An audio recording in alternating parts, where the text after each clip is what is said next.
Disappointed by both the mixed critical reception and underwhelming box office results of Superman Returns, Warner Bros. Decided to fast-track a standalone Justice League movie instead of moving forward with a sequel to Bryan Singer's Superman film, hoping to begin filming before the 2007 writer's strike. George Miller, director of the Mad Max series and known for his wild and visually captivating filmmaking style, was hired to direct. And while the movie would hurtle towards production at a breakneck pace, it ultimately would never get made. So let's dive in and find out what went wrong and what could have been George Miller's Justice League Mortal. Had this film been made, it may have altered comic book movie history as we know it, as Warner Bros. Wanted the Justice League to be the start of a DC cinematic universe, which would have beaten Marvel to the punch. But unlike Marvel, that had a standalone film to establish each character's origin story before teaming everybody up in the Avengers, Warner Bros. Would have taken the reverse approach and only planned to make spin-off films for each member if the Justice League movie was a hit. From the outset, it was decided not to connect the film to either of the two DC films that had just hit theaters. Therefore, Brandon Routh was not asked to reprise his role as Superman, nor was Christian Bale asked to return as Batman. Not that I think Nolan would have allowed that anyway, but Bale did comment on the Justice League film, saying it would be better if it came out after Nolan's planned trilogy so that it doesn't tread on what they're doing. Regardless, director George Miller chose to cast younger, largely unknown actors as he wanted them to grow into the roles over the course of several films. DJ Catrona was cast as Superman, Armie Hammer as Batman, Megan Gale as Wonder Woman, Hugh Case Byrne as Martian Manhunter, Adam Brody as The Flash, Common as Green Lantern, and Santiago Cabrera as Aquaman. For the villains, Teresa Palmer was cast as Talia al Ghul, while Jay Baruchel was cast as the lead villain, Maxwell Lord.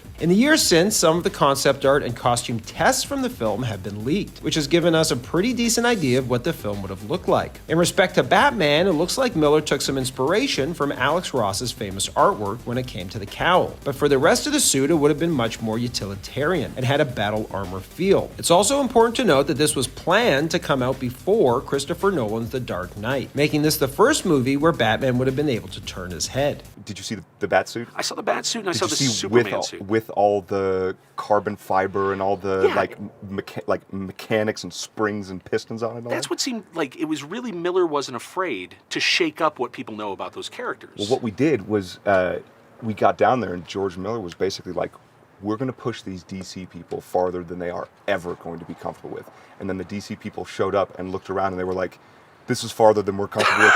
But we love it, and you can do whatever you want. And then it just went even farther. Superman's iconic red underwear and boots are also notably absent. And if I'm being candid, the costume seems a little low budget. But it's possible that the intention was to convey a homemade aesthetic, perhaps implying that Martha Kent was responsible for crafting the outfit. It's also possible that this was an earlier test version of the costume and not what the final version would have looked like. Because if we look at Wonder Woman's costume by comparison in these publicity stills, her outfit looks pretty solid and polished. In the script, there were also several jokes at the expense of her skimpy outfit, with Flash at one point suggesting she consider wearing pants, which DC would try it a few years later in the failed TV pilot for NBC. Aquaman would have had a prosthetic water hand, and at one point in the script, as he's complaining that he's come to the aid of mankind several times, points to his hand and says, "I've given my pound of flesh." And speaking of costumes, the film would have opened with all of our heroes in black versions of them, as they attend the funeral of a fallen hero. Batman would have been notably absent, suggesting this may be his funeral. While Superman watches the coffin lowered into the ground from high above the city of Metropolis, the story flashes back to 2 days ago. We quickly learn that the metahumans have been around for years, but most are inactive as Earth has become safe and peaceful under their watch. Batman has mostly retreated to his cave, where he monitors the world's metahumans with the use of his satellite, Brother Eye, learning about everyone's powers and weaknesses so that he can defeat them in case they ever turn against humanity. Alfred enters the cave and informs Batman that Bruce Wayne has a birthday party to attend, so Batman shuts down Brother Eye and heads upstairs. But moments after he's gone, Brother Eye reactivates. Around the world, our heroes begin to have their powers disrupted in mysterious ways, starting with Martian Manhunter, who bursts into flames and accidentally sets everything he comes into contact with on fire. Barry Allen dons his Flash costume and races to help, where he meets Wonder Woman. Here, Barry's a local crime fighter and a fanboy of all the metahumans, and this meeting with Wonder Woman is the first time he's teamed up with any of them. Together, he and Wonder Woman are able to subdue Manhunter and submerge him in water, but it's not long before other metahumans have similar experiences. Aquaman contracts aquaphobia, a fear of water. Hey, you know what? I don't want to die.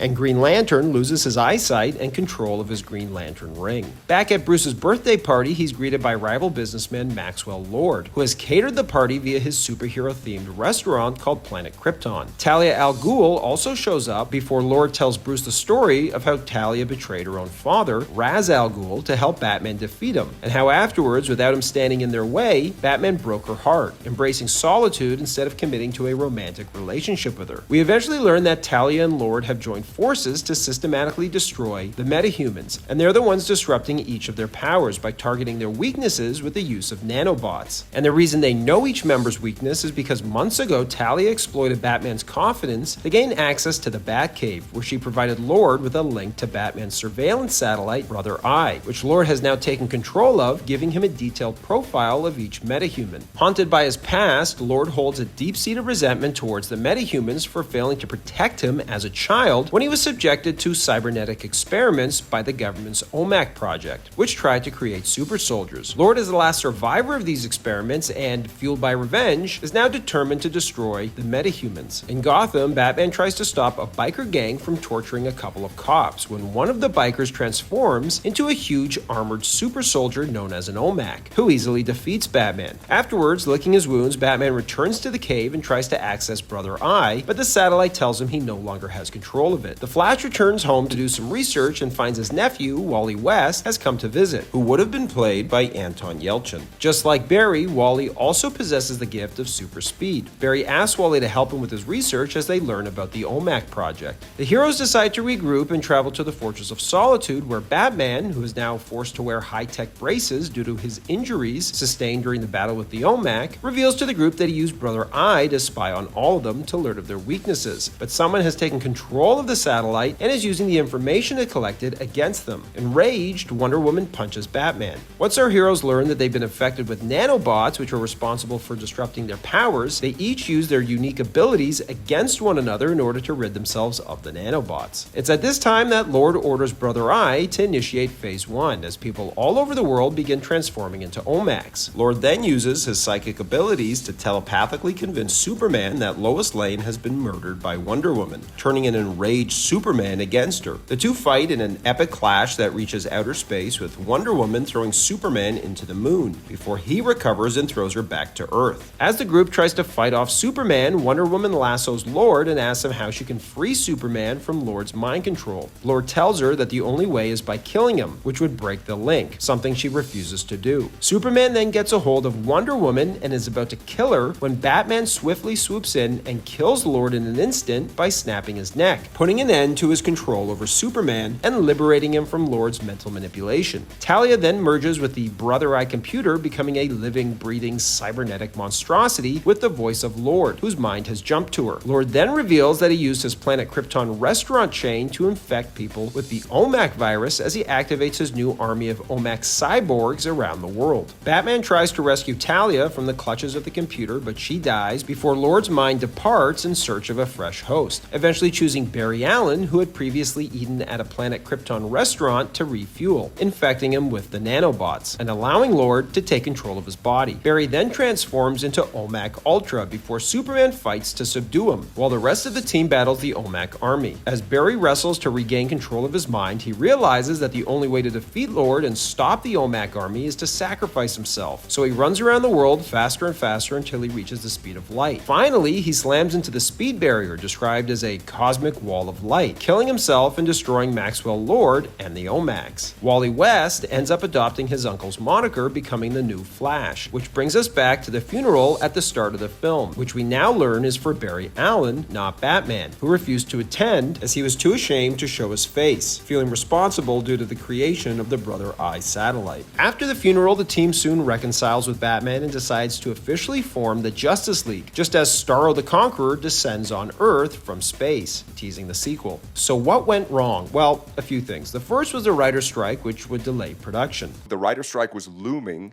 so what we did is we all sat down at a table before we knew it was going to happen. I mean, almost like we have 2 hours. And they're like, so just throw every idea we can into the script, because we can't write the script once it starts. Right. And everybody just sat around spitballing with George and Nico and all the whole creative team down there.